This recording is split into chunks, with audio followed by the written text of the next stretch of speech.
सिया रामचंद्र की जय, शंकर भगवान की जय, अम्बे मातु की जय। अब अगली कथा में गुरु विश्वामित्र और भगवान राम लक्ष्मण के जनकपुर नगर में रात्रि विश्राम करने के बाद भगवान राम लक्ष्मण नहाने के बाद पूजा वंदन के लिए भगवान राम और लक्ष्मण पुष्प वाटिका में जनकपुर में जो पुष्प वाटिका थी वहाँ फूल लेने के लिए गए। तब जैसे ही बाग के बगीचे के अंदर पहुँचे तब वहाँ क्या देखा। बाग के बगीचे सुहावने सरोवर सुशोभित जैसे मणियों की सीढ़ियाँ लगी हैं, अनेक सुंदर दृश्य देखे। और वहाँ जाकर पुष्प वाटिका में भगवान राम लक्ष्मण जैसे ही पहुँचे तब चारों ओर दृष्टि डाल कर देखा। मालियों से पूछकर कहा कि हे माली, मैं गुरु जी की आज्ञा के लिए फूल लेने आया हूँ। तब गुरु जी के कहने पर माली ने आदेश दे दिया भगवान राम को।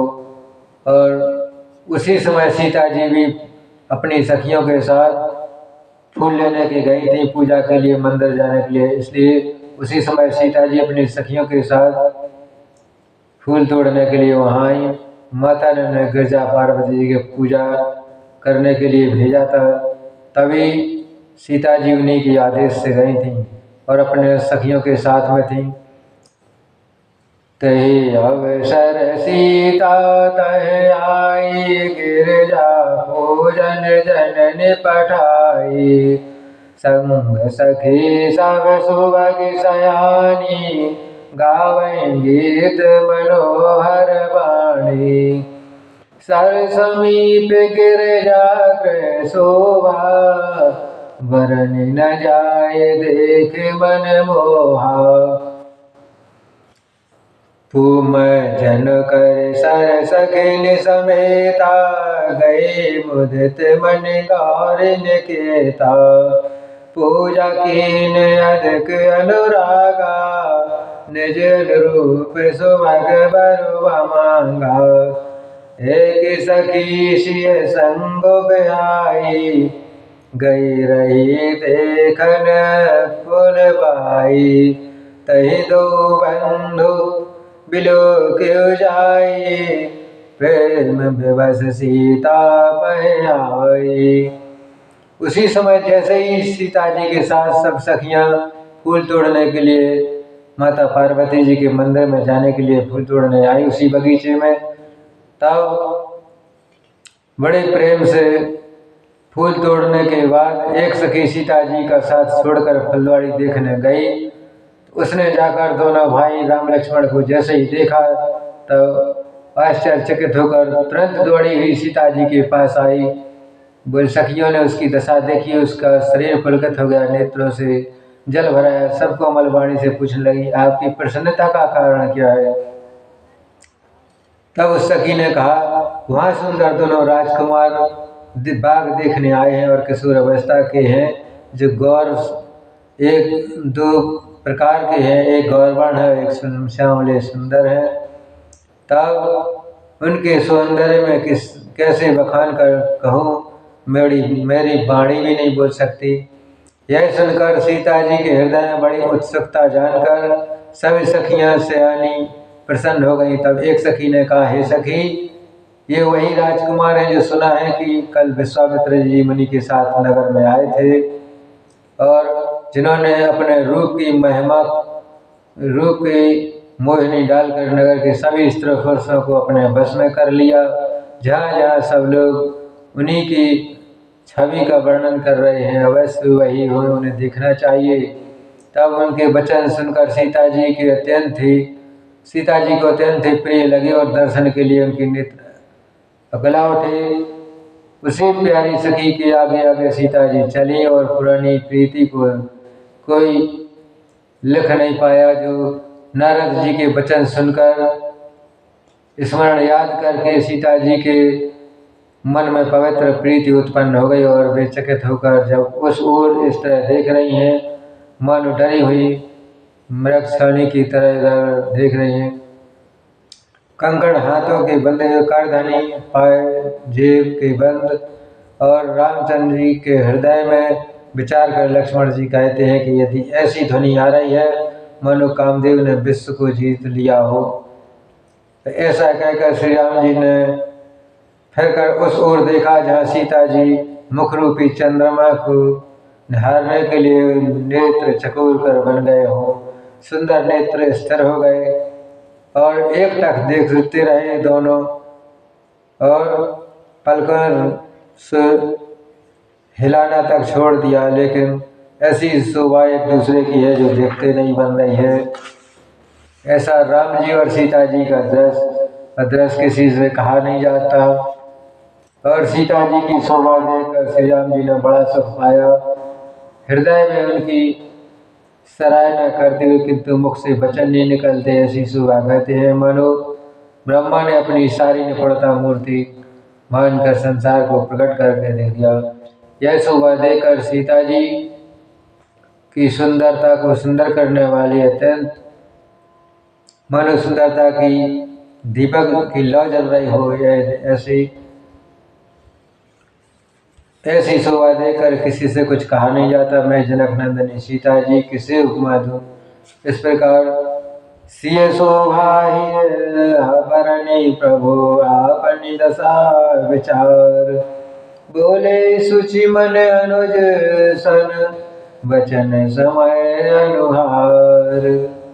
हृदय में सीता जी की शोभा का वर्णन करके अपनी दशा को विचार कर प्रभु श्री रामचंद्र जी मन में अपने छोटे भाई लक्ष्मण जी से ऐसे वचन कहकर बोली, तात जनक तनया सोई धनुष जग जय कारण होई, पूजन गौर सखील आई, करत प्रकाश बलवाई, जय सुबिलोक अलौकिक शोभा, सहज पुनीत मोर मन शोभा, सो सब कारण ज्ञान विधाता, फर गई सुवद अंग मनुभ्राता, रघुवंश नहीं कर सहज स्वभाव, मनुक पंथ पगु धरहिन काऊ, मोहे अतिशय प्रतीत मन केरी, जय सपने परिणारी नहेरी। दोनों भाई राम लक्ष्मण एक दूसरे से आपस में बातें कर रहे हैं कि लक्ष्मण जी कुछ श्री राम जी कह रहे हैं, लक्ष्मण ये वही जनक नंदिनी सीता जी हैं जिनके नगर में इन्हीं के कारण सीता स्वयंवर रचा गया है और यही धनुष यज्ञ का कारण बना है। इसलिए हम लोग तो उस बगीचे में देखने आए हैं और ये गौरी पूजन के लिए फूल तोड़ने आई हैं, इसीलिए इनकी सेवा इनकी शोभा देखते नहीं बनती। परंतु हे भाई सुनो, मेरे मंगलदायक दाहिने अंग फड़क रहे हैं और रघुवंशियों का यह सहज स्वभाव रघुवंशियों का यह सहज स्वभाव है कि मन कभी कुमारी पर पैर नहीं रखता। मुझे तो अपने मन का अत्यंत ही विश्वास है कि जिसने जागृत कि कौन कहे उस सपन में पराई स्त्री पर दृष्टि नहीं डाली, ऐसा राम जी लक्ष्मण जी से कह रहे हैं। परंतु रण में यदि शत्रु जिनकी पीठ नहीं देख पाते वो लड़ाई के मैदान से भागते नहीं हैं, और पराई स्त्रियां तो क्या मेरे मन में किसी की दृष्टि को नहीं खींच पाती, भिखारी उनके यहाँ से भी नहीं भाग पाते। ऐसा वार्तालाप भगवान राम और लक्ष्मण आपस में कर रहे हैं। लेकिन ऐसा दोनों के आपस में विचार होने के बाद दोनों फूल लेकर भगवान विश्वामित्र मुनि के पास पहुँचे और राम जी छोटे भाई से बातें करके और सीता जी को अपने मन में बसाकर उनके लुभाए हुए देखकर सीता जी से चकित होकर चारों ओर देख रही हैं, पर इन दोनों की एक दूसरे का दृश्य किसी से कहा नहीं जा सकता। इसके बाद तब सखियों ने लताओं की ओट में जाकर श्याम सुंदर कुमारों को दिखलाया। उनके बाद सभी लोग अपने अपने दोनों, सीता जी अपनी सखियों के साथ और भगवान राम लक्ष्मण अपने छोटे भाई के साथ फूल लेकर तोड़कर लौट आए। गुरु जी के पास पहुँचे। रघुनाथ जी की छवि देखकर नेत्र व्याकुल हो गए थे, पर किसी से उनका वर्णन नहीं कहा जा सकता। उसी समय दोनों भाई लता मंडप में पहुंच गए और मानो निर्मल चंद्रमा बादलों के समान पर्दे को हटाकर निकाले हों, ऐसा दृश्य है। अब जब नगर में जैसे ही गुरु जी के पास पहुंचे, पूजा वंदन किया, माथे पर तिलक और पसीने की बूंदें शोभायमान है, कानों में सुंदर भूषण की छवि है और भगवान राम एक दूसरे की शोभा का वर्णन नहीं कर पा रहे हैं। एक चतुर सखी धीरज धर कर कह रही है, हाथ पकड़कर सीता जी से बोली, गिरजा का ध्यान कर फिर कर लेना, इस तरह राजकुमारी को क्यों नहीं देख लेती। तब सीता जी ने सकचा कर नेत्र खोले और रघुकुल के दोनों सिंहों के सामने खड़ा, अपने सामने खड़ा देखा। तब वे कुछ कहते नहीं बनता।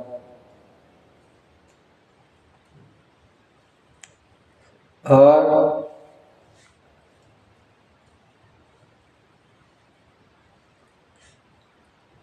ऐसी बड़ी सुंदर छवि देखकर सीता जी अपने फूलों को लेकर आ गई और मंदिर में, गिरजा जी के मंदिर में पूजा करने के लिए गई।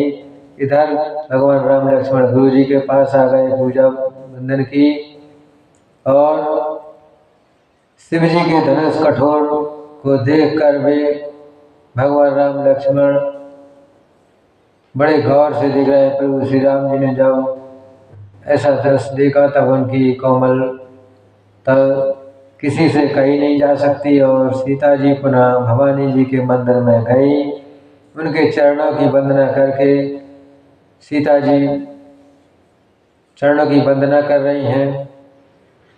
सियावर रामचंद्र की जय।